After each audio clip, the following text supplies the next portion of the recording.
Dan pas Wito coba ngambil itu kelapa, tiba-tiba benda ini berbalik dan mengelinding. Jadi mengelinding di tanah.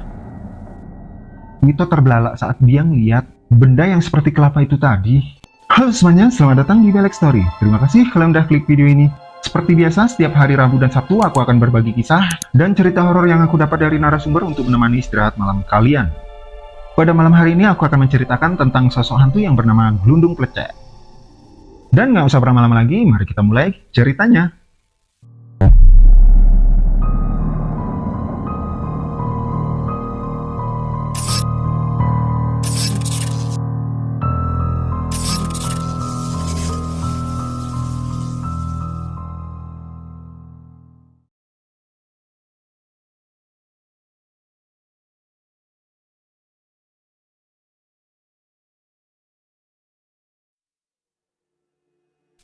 Apakah kalian pernah dengar dengan sosok hantu yang bernama Glundung Plecek? Ada yang menyebutnya Glundung Plecek, bahkan di daerah lain menyebutnya juga dengan nama Das Glundung, Glundung Kecek, Glundung Pringis, dengan wujud kepala mengerikan tanpa badan, matanya yang melotot, dan mulutnya yang meringis mengerikan. Seperti itulah sosok yang dikenal masyarakat Jawa terhadap sosok hantu Glundung Plecek. Glundung Plecek hantu yang suka berkeliaran di kebun, terutama kebun kelapa ataupun kebun durian. Konon hantu yang berwujud kepala ini seringkali menampakkan wujudnya di daerah hutan ataupun perkebunan. Biasanya Glundung Plecek juga jatuh seperti kelapa ataupun durian. Jadi hantu ini sengaja menjatuhkan diri ke tanah yang seolah menggambarkan kelapa atau durian yang jatuh gitu loh. Dan tujuannya untuk menarik perhatian calon korbannya. Sama juga seperti kepala manusia yang mempunyai mata, hidung, dan mulut, telinga yang lengkap lah pokoknya. Tapi karena menyisakan kepalanya aja, bikin orang yang lihatnya ini bakal lari ketakutan. Keberadaan sosok Glundung Plecek ini terbilang juga amat jahil, terutama ke manusia yang sering berkegiatan malam hari gitu loh. Terlebih lagi jika manusia ini berani berjalan sendirian dan nyari-nyari sesuatu di kebun pas malam hari. Biasanya sosok Glundung Plecek ini ditandai dengan bunyi seperti suara benda jatuh yang keras banget dari atas ke tanah. Suaranya itu menyerupai kelapa atau durian yang jatuh gitu loh. Dan bagi orang awam yang dengar suara jatuh itu tadi, pasti mereka nyangkanya itu suara kelapa atau durian jatuh. Dan pasti orang itu bakal nyamperin dong. Inilah tipu muslihat yang dilakukan Glundung Plecek ini untuk mengelabui manusia biar datang nyamperin. Dan saat dicari-cari ke arah sumber suara, benda jatuh itu tadi pasti nggak ada. Hingga tiba-tiba suara benda jatuh itu terdengar lagi di belakangnya. Dan ketika manusia itu tadi yang nyamperin itu nengok ke belakang, sosok ini pasti menampakkan wujudnya. Yang nampakin wujud berupa kepala tanpa badan, dengan mulut yang meringis, sambil ketawanya yang bikin ngeri, dan kepala itu tadi gelinding ke tanah. Dan sama halnya dengan kejadian yang pernah dialami oleh seorang pemuda yang berusia sekitar 30 tahun yang tinggal di desa yang berada di kota Blitar. Pemuda ini bernama Wito. Dia tinggal di desa yang memang di sana, ya bisa dibilang desa paling sepi penduduknya. Jadi antara rumah satu dengan rumah lain, yang jaraknya itu cukup jauh. Karena di desa ini masih banyak yang berupa tanah kosong, kebun, dan persawahan. Tempat tinggal Wito itu sendiri, rumah yang terbuat dari kayu, sama anyaman bambu untuk dindingnya. Kamar mandi yang terpisah dari rumah, yang berada di halaman belakang rumah, dan di situ masih menggunakan sumur tua. Sumur itu masih menggunakan katrol, kerean gitulah. Jadi antara samping kanan, samping kiri, belakang rumah itu kebun semua. Dan di belakang rumahnya itu terdapat kebun kelapa. Jadi Wito di situ tinggal cuma berdua dengan neneknya. Orang tuanya Wito ini udah lama meninggal di saat Wito masih berumur 18 tahun. Dan saat itu Wito jadi tulang punggung buat keluarga, buat neneknya. Dan keseharian Wito itu bekerja sebagai buruh tani, kuli bangunan, pokoknya kerja serabutan gitulah.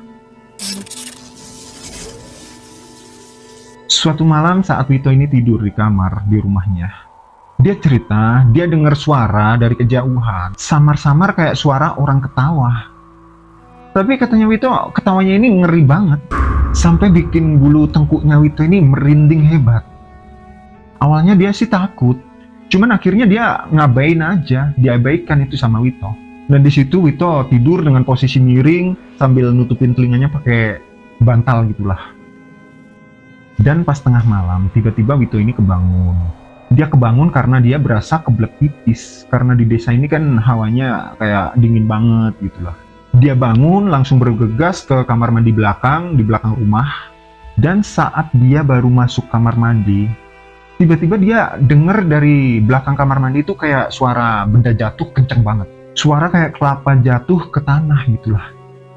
Ya wajar dong, di situ kan di halaman belakangnya Wito ini kebun kelapa.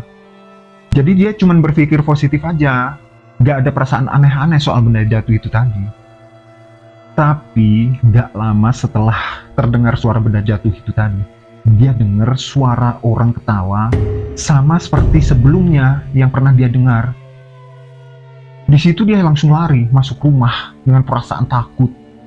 Dan dia langsung tempat tidur, tarik selimut, udah dia tutupin itu kepalanya buat ngilangin rasa ngerinya lah. Dan di saat malam itu nggak terjadi hal apapun sama Wito. Hingga 2 hari berlalu saat Wito pulang kerja sore hari. Jadi sepulang kerja ini Wito langsung bergegas mandi. Dan saat waktu udah menjelang maghrib gitulah. Pas Wito ini selesai mandi, dia dengar suara dari belakang kamar mandi. Ada suara benda jatuh, suara yang sama seperti yang didengar waktu itu. Suaranya ini kenceng banget katanya Wito. Dan saking penasarannya Wito, dia nyoba nyamperin, ngeliat sebenarnya apa sih yang sering didengarnya suara benda jatuh yang kenceng banget itu. Secara dia selama itu kan masih positive thinking kan. Soalnya di belakang rumah emang kebun kelapa, jadi ya disangkanya cuma kelapa jatuh aja. Tapi kok sering banget, bahkan suaranya itu kenceng banget gitu loh. Nggak sewajarnya kayak kelapa jatuh. Saat dia cari-cari sumber suara itu tadi, tepat di bawah pohon kelapa dia lihat, memang di situ semacam ada kelapa yang udah kering, udah tua gitu loh. Jadi kulitnya yang keriput, coklat kehitaman. Dan pas Wito coba ngambil itu kelapa, tiba-tiba benda ini berbalik dan mengelinding. Jadi mengelinding di tanah. Wito terbelalak saat dia ngeliat benda yang seperti kelapa itu tadi berubah jadi kepala. Sewajarnya kepala manusia tapi dengan muka yang menyeramkan banget. Matanya melotot, kepalanya botak tanpa rambut, dan mulutnya meringis ngeri banget. Wito langsung pingsan. Dia ini nggak sempat teriak, nggak sempat bisa lari. Pokoknya saat itu juga dia langsung tergeletak di tanah. Setelah melihat makhluk gundul yang meringis, sosok kepala mengerikan tanpa badan, gelinding di tanah, dan ngeluarin ketawa yang ngeri banget. Bayangin kalau posisinya kalian di posisinya Wito.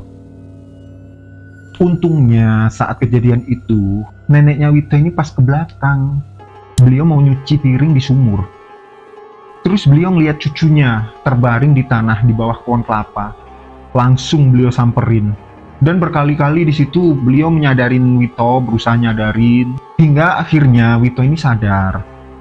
Langsung sama neneknya dibawa masuk ke rumah, ke kamar. Jadi setelah siuman, Wito di kamar. Di situ dia ceritain semua kejadian itu ke neneknya. Dengar ceritanya Wito, neneknya pun nggak kaget. Beliau nggak ada rasa kaget dengar cerita dari cucunya. Karena ternyata beliau ini juga sering diteror. Dan sering bertemu dengan sosok itu, sosok gelundung plecek, di kebun kelapa di belakang rumahnya. Dan katanya beliau, sosok ini sering banget nampakin wujudnya mulai dari maghrib, menjelang maghrib, hingga malam. Pokoknya pas hari udah gelap gitulah. Bahkan sering banget kejadian penampakan sosok gelundung plecek ini terjadi di rumah mereka, di kebun belakang tepatnya, kebun kelapa.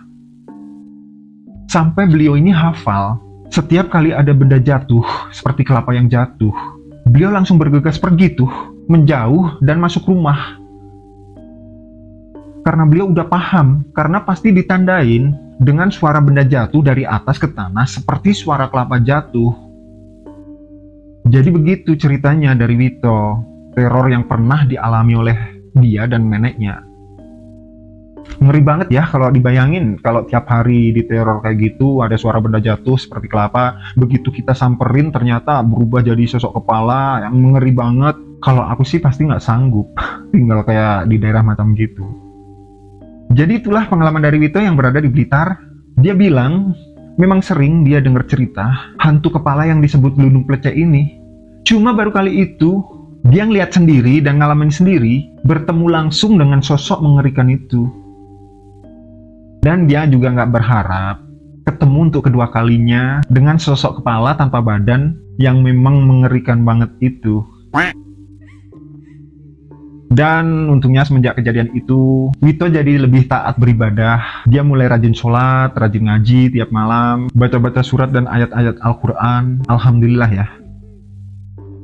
Mungkin dengan kejadian yang menyeramkan yang dialami oleh Wito ini, hikmah yang dia dapat adalah dia jadi bisa lebih dekat dengan Sang Pencipta, yaitu Allah Subhanahu wa Ta'ala. Amin. Sehat-sehat selalu ya Wito. Salam buat nenek.